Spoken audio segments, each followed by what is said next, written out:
What's up, everyone? It's Dakota, and welcome back to another Magic the Gathering video. And today we're going to be talking about pay to win in Magic. I think relatively controversial statement. In the terms of just how broad it is, given the various amounts of details that need to be kind of discussed when we talk about something like that. And of course, that's what I'm going to kind of tackle today.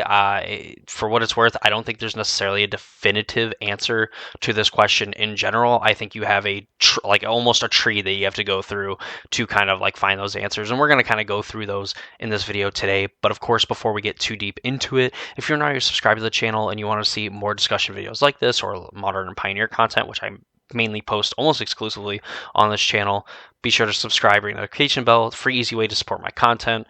Makes me happy, and I enjoy doing these videos a lot. So like your support is always greatly appreciated, especially for those that already been supporting. It's been awesome. We've been on a great ride here. So yeah, I would greatly appreciate that. And without further ado, let's go ahead and talk about if Magic the Gathering is pay to win.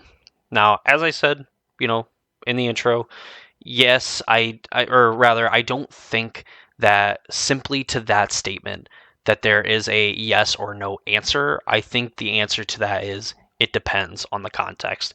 So I'm going to try to kind of look through a few different arguments and, paint like a few different scenarios where they're going to seem like, yeah, like when you put it like that, of course this, of course that, and ultimately like the point of a video like this and a lot of the videos that I post is rather to kind of have some kind of discussion about what goes on rather than me saying like this is how you're supposed to think, like this is how it's supposed to go, and while there could be topics like that, this is one where I think you can have the discussion either way, and I think an answer of yes or no uh, can pertain to this question, but obviously the conditions have to be correct for that assessment, I think, to be correct, or at least to be like valid, and of course having a detailed reason as to why, or at least having a reason why thinking that way definitely helps other people kind of make better arguments and conclusions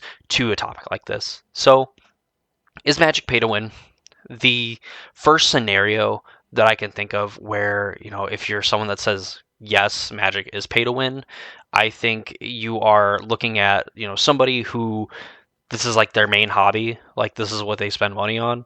And, maybe they watch like other, Commander videos are very popular. I think, Commander is, single-handedly led by like a casual audience where like the minority is competitive Magic, and I think that's kind of like what it is the competitive Magic, whether you play 60 card or 99 card Commander formats, what have you, I think are in the minority compared to casual players. And I think this is like a casual player argument where you obviously see people like this is like their main hobby. They spend $100 to $200 maybe a week. Like in the extreme end, I would think possibly even more money on decks. They see some of their favorite content creators playing like their like commanders that they like, and they see cards in their deck, and it's like, oh, okay, I want to play that. And I think in a world where you have a deck that is technically a constructed deck, and then you have somebody who maybe puts like $10 to $15 in their deck like a month just because they end up playing super casually with their friends, versus somebody who like isn't necessarily classified as a competitive player but builds decks to win in that nature, then yes, I think that's a scenario where you can say necessarily Magic is pay to win, because in those scenarios I would say the person that has spent more money and has built a coherent game plan around the money that they've invested that money into, that they would definitely win 999,999 matches out of a million against someone who slowly over time upgrades their deck. The beauty in Magic, though, however, is obviously when we go kind of deeper into just that section, is if you're in the camp of like I want to beat this person, but I don't want to spend I also don't want to spend hundreds of dollars And the beauty of it is that, in the early days of Magic, and even like we don't see it as much now as we did before, we have like these cards that are like color hosers or just hosers in general, that we shut down like artifacts, certain color, like circle protections literally give you, prevent damage dealt by, sort spells and sources of like the chosen color, which are like ways that you can essentially like circumvent and kind of slow down your opponent in those ways. I think those are kind of like the extreme examples of kind of like those cards that kind of help you in those scenarios. And those ones aren't necessarily like expensive. You're not going to spend $100 on a circle of protection red. I mean, I'm sure that there's probably copies out there that are like $100, but cards like that you're not going to generally spend hundreds of dollars on. Just from the fact that like in a vacuum, like that effect isn't necessarily powerful, but like if that's what your friend likes to do, then that is like a cheap, easy way that you can kind of like turn the tide of Magic in that way. And of course, then, if you have a deck that maybe costs you like 30, 40, $50, and your friend that has a $400, $500, $600 deck, and you're now starting to consistently beat them, that obviously in some way nullifies the pay to win strategy, because even though your friend is playing, these super expensive cards and maybe has some of like these convoluted combos, you're able to include cards in your deck and with some consistency by having multiple copies of them to kind of stop your opponent from being able to do that. And of course, like that forces just kind of decks to end up changing, so then they can kind of like overtop, one or the other. And those cards in general don't necessarily have to be, $50, $60, $70, $80. With how old Magic is in general, cards that do kind of the same thing, maybe they cost a little bit more, maybe you end up getting a draw card if they cost more, just in those like, those examples that you don't necessarily have to, Magic is not pay to win in that you need to play the most efficient card with, the most abilities tackled onto it or tacked onto it rather. And then like that's the only card that you can play. There's no way that you can play anything else. Of course, that is not true. I mean, we know as like competitive players that is not necessarily true, even though it does offer a little bit more of an advantage. It's always an advantage when you can do things for cheaper than maybe what they traditionally are supposed to. We see that in competitive Magic with things like Leyline Binding, where you get paid off for having you get an effect that essentially gets rid of anything on your opponent's board, obviously barring any like hexproof or things like that, and of course not hitting lands either. But like one of the most problematic permanents off the board for 1 mana if you get paid off for like the deck building restriction and everything. And of course with cards that existed before, like Up the Beanstalk, that was a desirable effect, even though that the idea isn't to spend 6 mana on it, but it costs 6 mana, so kind of going back, trying to get back on track then, in that scenario, yeah, like someone who spends a ton of money on their deck from the start, and I think if you have two people that necessarily care, but like one's on a budget and one doesn't really have like a budget, they can just kind of spend whatever they want. I think with enough like perseverance and enough kind of information that the budget player could find ways to kind of make it like an almost certain loss when playing against that person who spent a ton of money, into kind of getting more towards like 50-50, possibly even like pushing in their favor, simply by, building a deck that, counters their deck, in kind of like the basic way, and even going a little bit deeper, getting to play necessarily a strategy that they want, but having to include cards that kind of, give them the upper hand in, certain matchups specifically for those other decks. And I think with, 30 years of, Magic cards and, the millions of sets that have been printed, since we kind of got on this kick of having, 4 or 5 standard sets, all these premium products and whatnot, it's easy in a casual setting to kind of find something that kind of fits the bill for that. So kind of like in the casual standpoint, in at least like from a Magic player perspective, we know that, if you spend a lot of money, you could have a Gaea's Cradle in your deck, and technically you and your friend, you have a way more expensive deck than your friend, even though you're both playing the same deck. And it's like, does this mean that you have an advantage?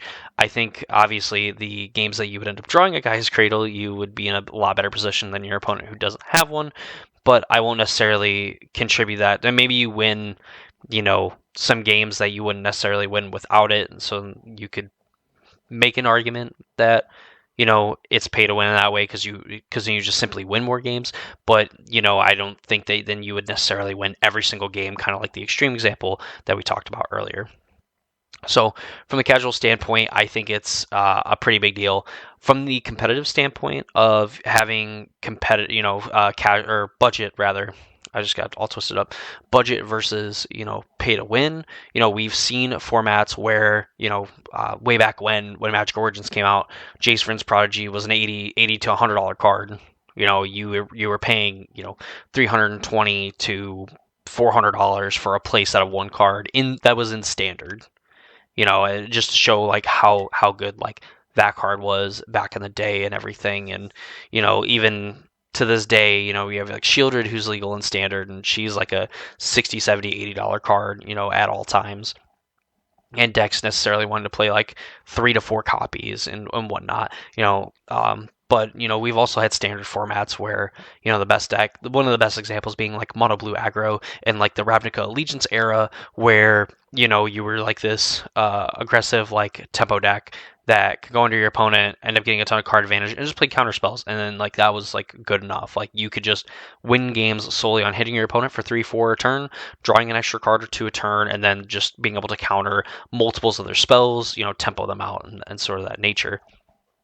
While yes, I think it's a lot easier to understand, at least from competitive, like obviously if a card is played as like a staple in one format or multiple formats, it is going to be more expensive because it is very good, and by extension you're going to probably have to spend more money to end up building kind of like those top tier decks, because as we know and kind of like what we can figure out is if you spend more money on your deck and you kind of go in with like a coherent game plan, or whatever, you're not just buying expensive cards for the sake of buying expensive cards, that your deck has a lot more consistency. And I think that's also kind of where like this pay to win mindset comes from, is that you're offered more consistency if you spend more money.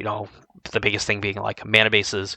We know that if you play 24 lands and it's 12 islands, 12 forests, it's not going to be nearly as good, or that you're going to have some amount of games where you get mana screwed, versus if you're playing a deck with 4 Misty Rainforest, 4 Breeding Pool, 4 Temple of Mystery, and then 4 Yavimaya Coast, and then the rest like basic lands, because obviously from there you have enough resources to where like you're going to be able to have access to green or blue mana in your mana base through most of your lands, and then be able to cast your spells when you need to, almost regardless of like what land you draw, as long as you don't just only draw your basic lands. So, and that's a consistency that gets offered by being willing to kind of upgrade your mana base, things like that.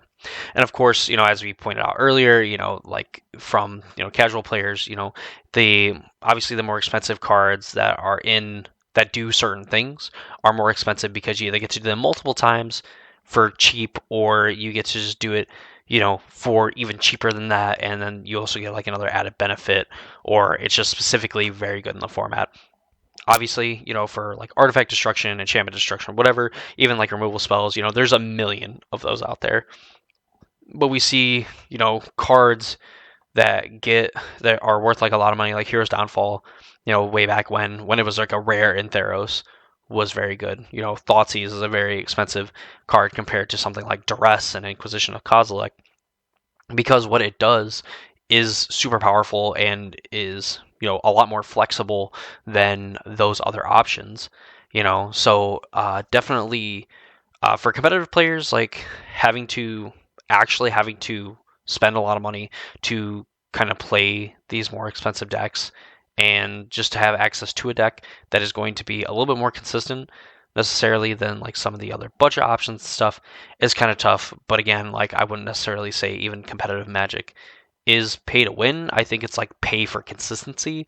With the level of variance in Magic, I think that there is conditions that can be met where casual decks are going to be very powerful, like the hyper aggressive, hyper offense decks, like we see like the like mono red like goblins that are playing like goblin grenade and things like that.